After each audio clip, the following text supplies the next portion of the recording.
Hello and welcome again to this week's Ruse Musing, bringing philosophical yoga inquiries to Colorado Springs and beyond. This week I'm addressing a question by one of my students, and she has heard me talk before about the should monster, as I have in these videos before, and she was telling some of her friends about the should monster, that shoulding on ourselves isn't maybe the most ideal way for us to treat ourselves and function inside of our heads. And I think it's so interesting that these people who she was speaking to, her friends, were so ingrained in shoulds and thinking that way. Oh, I should do this, I shouldn't do this, shouldn't. They're like, what's the other option? I will do? That should turned I will.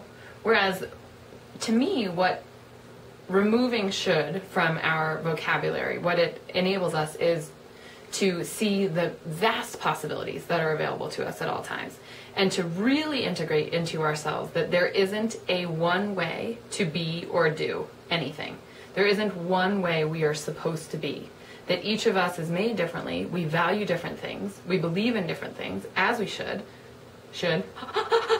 as we're designed, I'll say, so that what's important in my world is really aligning. I talk about this pretty much every video because I think it's essential in what yoga is asking of us and how to live an integrated, happy, joyful, meaningful life, is that what we align with comes from inside of us versus the stories that our parents have told us, versus the media, versus society. You should look this way, you should behave this way, you should eat these things, you shouldn't eat these things. That we try to filter all of that information, and that becomes our list of how to live according to things externally. Whereas internally, the infinite options are available to us in every moment on our choices, on how we can choose to live, on what we can choose to align with. And all those should voices just box us. We just get more boxy and boxy and boxy and boxy, trying to fit into these boxes that we don't fit into.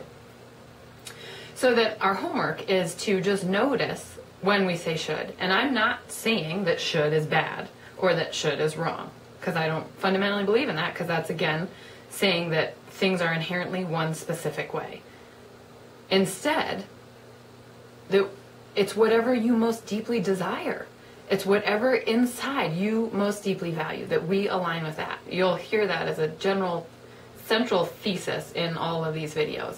And I think it's really hard for us to connect to that. I don't think we've been taught it ever. I say this all the time too. That we're taught in school to get good grades, we're taught to be productive, we're taught to be responsible, we're taught to be polite, we're taught to be kind, we're taught to be pretty, we're taught to be thin. But no one's ever saying, like, what is most truthful to you? What do you most highly value? And how can you make choices throughout your day according to that? And it may make us live extraordinarily differently from our families, from our friends, from the people around us, from the picture of how we feel like how we should live. I hope it does. I hope that we all write our own value system. I hope we all live according to how we want to, not how we've been told to by external forces, external people. No more shoulding. The should monster. Death to the should monster! And we just watch, so that when you hear yourself say should, I should do this or I shouldn't do this, I should eat a salad instead of this chocolate chip ice cream. Not necessarily.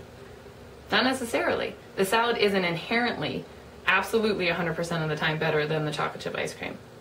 I mean, ask your taste buds. They totally disagree. Most of ours. So, just notice when you say should, and be like, huh, isn't that interesting that I'm shoulding on myself right now? What are my other choices? When I think I should do this, what do I feel like I really want to do? What do I feel like will best serve me? How do I feel like I can live the most truthfully, honestly, authentically, according to what my inner compass is? Check it out. Let me know. Love ya.